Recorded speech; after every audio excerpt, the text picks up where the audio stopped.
Hi, this is Sue Ann Fang from Keller Williams Advantage. Welcome to my new video series called Buyer's Bootcamp. This housing market right now in Ontario is crazy, so I thought it would be really helpful to record some tips and tricks to make you successful if you're thinking of purchasing a property in this extremely competitive market. So whether you're thinking of buying a condominium or a freehold property, the basic steps are the same. And buying a condo, you might want to check out my condo buying series on how to pick out the perfect condo for you. There's a 3-part series that are really fun to watch. So where do you start? To paraphrase Julie Andrews from The Sound of Music, you start at the beginning because that's a very fine place to start. Now I know I'm dating myself a little bit with that there, but you get the point. So the beginning, as with any large purchase, is to start with your budget. Now the budget for buying a property is in 3 parts. The first is your down payment, the second is your mortgage, and the third are your closing costs. Now you have to have the money saved before you purchase for 2 of those parts, your down payment and your closing costs. And then the third part, you arrange a mortgage with a lender. So how do you know how much down payment you need when you're purchasing a property? Well, there are some minimums that you should be aware of.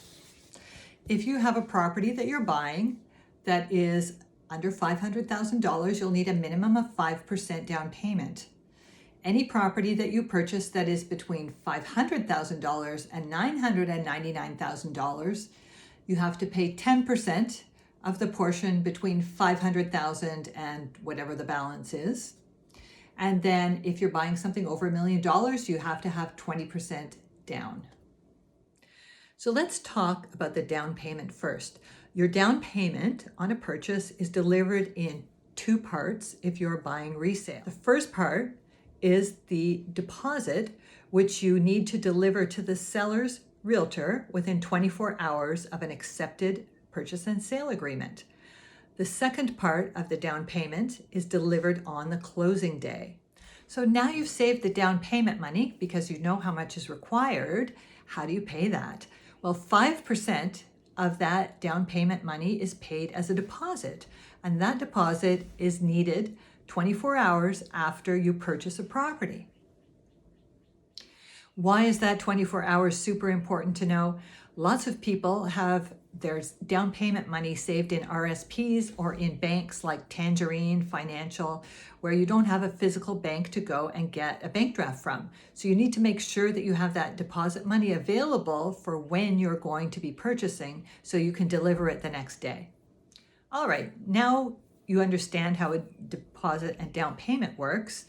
How do you arrange a mortgage? Well, there's a couple of different types of lenders.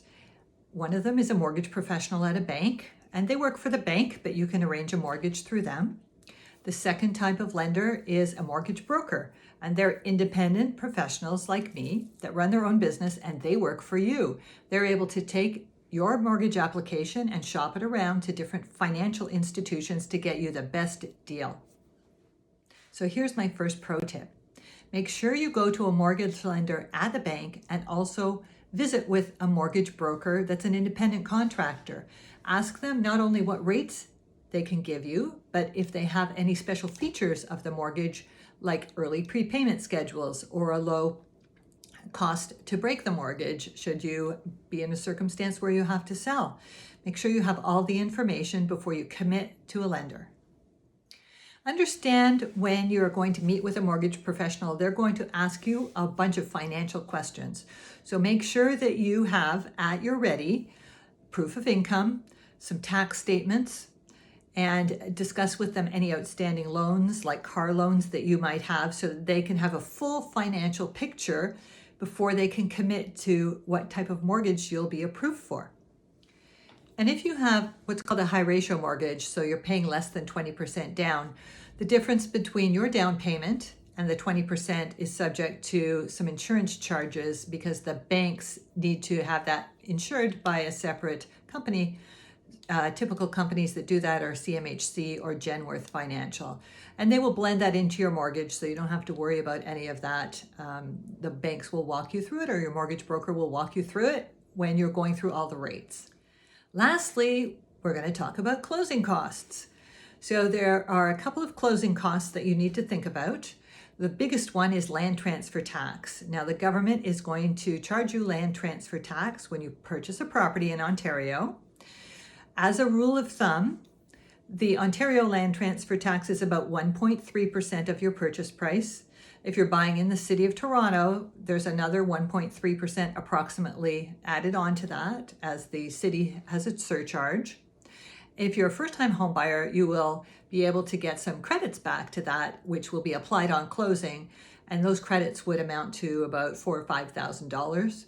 Land transfer tax is a sliding scale based on the property you own, and there's tons of land transfer tax calculators available, and I'll link one below.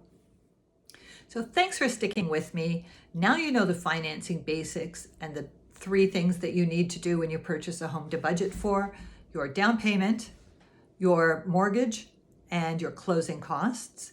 In the next video, I'll take you through how to read MLS listings and how to start searching for properties.